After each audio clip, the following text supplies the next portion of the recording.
Before we get started, I just want to let you know that I've got a Patreon. If you like the kind of content that I'm making and you want to help support it, the best way you can do that is by becoming a patron. The lowest tier is $2, and even that makes a huge difference. So this video is kind of like one part of a two-part thing. I'm doing the same thing again with a different one of my videos, and that's going to be specifically for patrons. So if you want to see that, jump in at the $2 level and you'll get access. If you want to support me more, then you can do that as well. Now that I've said that, let's get on with the video. So, a little bit of a different video today, and a little bit of a different location for the different video. I have been on YouTube for a little while. Some of you might know that. I did have a break for a few years, but this channel has been around for, I think, since 2014, something like that, maybe 2013. A lot of the videos, the majority of the videos on it at this point are videos I made while I was a new ager, while I was under undue influence, while I was in a cult, basically, in an online cult. Some of them are on a playlist called How I Used to Think. But I thought what might be fun is if I watch some of my old videos and react to them. So you can see old me and new me and how things have changed and how I've changed and all that kind of stuff. But also it'd be interesting to dig into the difference in how I used to think and the things I used to believe to be true. So before we jump in, I just want to be clear about the fact that when I watch old videos of myself, listen to myself talk, when I watch people that I used to watch, gurus, teachers, whatever, it does affect me a little bit. It does affect my mental health. It does makes me change my mannerisms and the way I talk a little bit as well. So I'd be interested to see if that happens here. I'm going to try and kind of make it not happen and try and stay in myself and not go into that. But it does affect me a little bit. The video that we're doing is what is enlightenment, and it's my take on what enlightenment is. I believe that a lot of it is probably just what Teal Swan said enlightenment was, because I was following her at the time. Maybe it's my own take on it. Maybe I had some independent thoughts. We'll see. But yeah, so that's what we're watching. What is enlightenment? Have fun. Enlightenment. What is it? Right, like 7 seconds in. I used to have dreadlocks, by the way. Messy dreadlocks, apparently. No, I say apparently like I didn't know. I didn't take care of them. They were rubbish. Also in the background, my guitar, my runes, because I used to do rune castings, and a stick that I wanted with some crystals on it. Okay. Okay, right.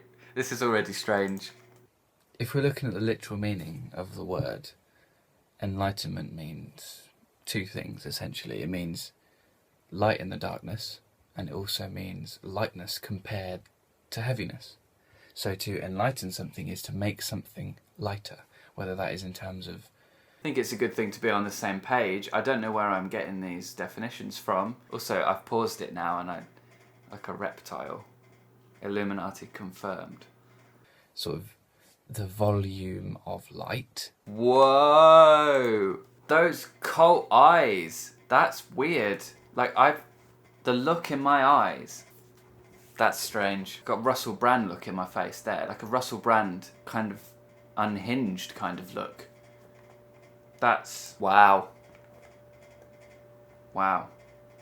In terms of visibility or in terms of weight. Meaning the lack of heaviness, the absence of something that is heavy. These ideas of lightness and darkness and lightness and heaviness are based on polarities, extreme opposites that create contrast. An example of this in terms of lightness and heaviness is that one person cannot pick something up and have it be both light and heavy at the same time. It's either light or it's heavy. I don't know what that's got to do with anything. I mean, I guess, but like, what does that... what's the... You can remove the heaviness to make the lightness, but you cannot remove the lightness to create heaviness. That heaviness is added to the lightness, meaning that in terms of enlightenment, in a spiritual concept, what we're talking about here is removing the heaviness. We're not adding anything. The heaviness is added to the lightness. What am I talking about? I don't know. What? We're stripping things back. Another detail that we can look at when we look at light and dark and light and heavy is that this contrast is transitory. It lasts for a little while and then it changes into something else. So enlightenment, in terms of a state which can be attained and then never lost, would be detached from the meaning of the actual word of enlightenment, meaning to make something lighter. Because you cannot make something lighter forever. Things get heavier. Things have to get heavier in order for you to understand the lightness, because remember that lightness is subjective. What? Things have to get heavier in order for you to understand the lightness because lightness is subjective. I'm sure I thought that meant something. It's exactly what you would expect, I think, from New Age, from any kind of New Age thing. Lightness and heaviness is subjective, apparently. So the issue with that, obviously, is that the weight of something isn't. It's either a certain number of pounds or ounces or whatever, or it's not that and it's less or more. But I guess you could say that lightness and heaviness is subjective in that if we're talking about the actual physical weight of a thing, then I guess, yeah, because I might not be as strong as someone else and I might pick something up and think that's heavy and someone, oh, that's nothing at all. I don't know what any of that has to do with, so I could guess how it kind of fits into like a kind of metaphor, right? So we're talking about the physical things and certain ideas might be light or heavy and certain things, and so I guess where I'm going is that enlightenment is to make things lighter, to recognize the lightness in contrast to the darkness. Let's see. I'm going to try and just let it play for a minute because I keep stopping. When you're looking at the idea of making something lighter, in order to see it as something that is light, you first have to understand heaviness, or vice versa. Thus is the idea of polarity and opposites which create contrast. So the whole polarity thing is quite heavy in the New Age. There's a lot of this thing is that thing, and everything has an opposite, and opposites are really important in order to understand the universe and all that kind of stuff. But it's all very up there, up in the clouds. How is that actually useful? I don't know. It's not. I don't think. Just to be clear, when I mention contrast, that is from my former cult. That's a big thing there. So enlightenment as a static state would be void of meaning, next to the actual meaning of the word enlightenment. When you look at the word broken down into what each part of that word means, and further.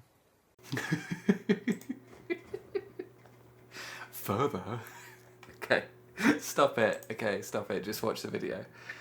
Christ. The idea of enlightenment that we talk about seems like escapism. Seems like someone who wants to achieve this idea of just this enlightenment that they bask in and they never experience anything untoward ever again. It's like they're wanting to escape from the unpleasantness of life. I actually don't disagree with that, if I'm honest. Enlightenment, to an extent, does seem like escapism. The idea of, in a spiritual sense, the idea of that. But then, I think it's kind of understandable that someone would want to escape from the difficulties of life. I think actually to believe that one can, to believe that you can actually just get out of the difficult stuff in life and just be all the good stuff all the time is probably quite a big issue underpinning why people end up in cults, because someone says, hey, look, you'll never have to feel bad again, and they go, wow, that sounds amazing, doesn't it?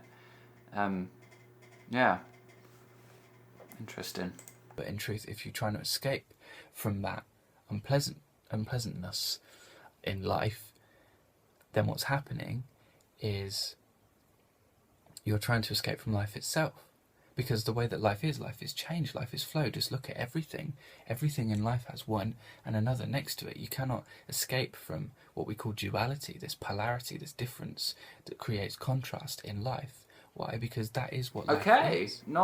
Buzzwords aside, not bad. Life There's bad bits in life. There's hard bits in life. Okay, keep going, New Age Andy. I'm kind of with you on that. If that didn't exist, nothing would exist, because separation wouldn't exist, you see? And separation is what creates this reality. Separation is what creates this reality. Doesn't mean anything, does it, that? Like, independent of where it obviously came from, which is the cult I was involved in, doesn't mean anything. At all. Like, it's just the sentence is null. It just means nothing. Light and dark exist simultaneously side by side. Similarly, heaviness and lightness can exist simultaneously side by side. For example, a bag might be light, but the contents might be heavy, thus creating a heaviness overall in the experience. Again, just nonsense. I mean, I smiled a bit then at the end as well, as if like I was proud of that. I don't think that there's anything to be proud of there. That's just...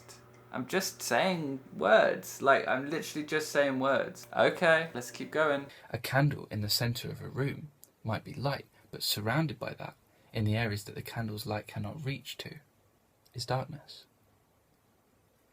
One might say that a candle can light an entire room, but then what? Again, I've made no points. And one might say that then that darkness is always present. But is it present within the candle? Is it present within the light itself? So, again, it's just drivel, isn't it? It's just... Well, light is... Oh, because I had to talk like this, and very, very softly, and almost in a whisper. Light and dark are always present, and dark... I guess I'm saying, or not saying... It wasn't really clear whether I was saying that light and darkness were present in the same thing or not. Is darkness present in the light of the candle?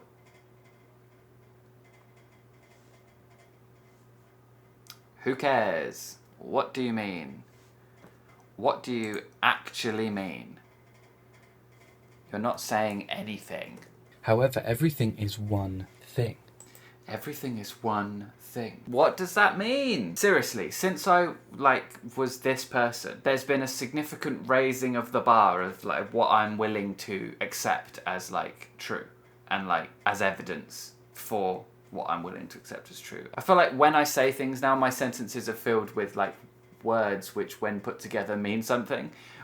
Whereas, now, looking at this, no. My sentences are null. They are, void of meaning. I'm surprised that I thought they meant anything. And I think what this might be is a kind of case of, it might be a guess what I'm thinking sort of a situation. It might be these are my words, and they're only half of what I mean, and the other half is in my head, and it makes sense in my head, but now I'm saying it doesn't make any sense. Wow. Everything is unified and interconnected, and as such, light, dark, lightness, heaviness, enlightenment, and its opposite, ignorance. Why is its opposite ignorance? Why is it opposite not endarkenment? Why is that funny? Why is that so funny to me? Okay. Okay. Are all existing in the same place. They are all the same thing. And that's the joke. What's the joke? What's the joke? Tell me the joke. And, okay, so that is a very my former cult leader thing. That's the joke. Okay. I said nothing for 5 full minutes and then spoke as if I was making a point, but made no point. And then,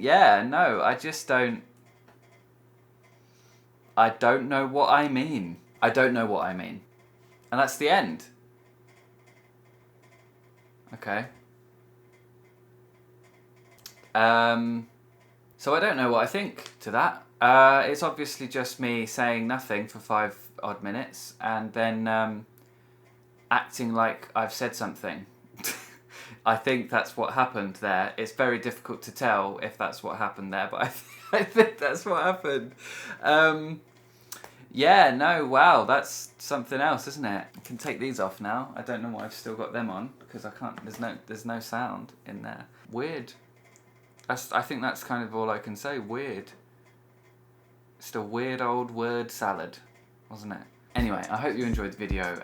It's obviously a bit different to the normal stuff that I do, but yeah, I thought there was something in it, something worth doing, and I mean, I had a laugh. I hope you had a laugh as well. If you did enjoy the video, please hit like, and if you want to see more from me, then consider subscribing to the channel and hitting the bell icon so that you get notified when I upload a video. So as I mentioned before, if you want to support the channel, the best way you can do that is by becoming a patron. The link to my Patreon is the first one in the description below, and I'll also drop it in the live chat now as well for you during the premiere. And while we're on Patreon, I just want to say a massive thank you to Manal, who's been with me for a little while now. Thank you, Manal, for being a patron, and also thank you to Amanda, who is my new patron and has just joined to support the channel. So thank you, Manal. Thank you, Amanda. You're both incredible. Thank you. If you want to get in touch with me personally, you can do that by Twitter or any of my other social media. All the links to that below. Yeah, so just send me a tweet or send a message to my Facebook page if you want to get in contact with me one-to-one. Thank you for watching, and if you want to watch more now, then I will see you in a minute in the next one.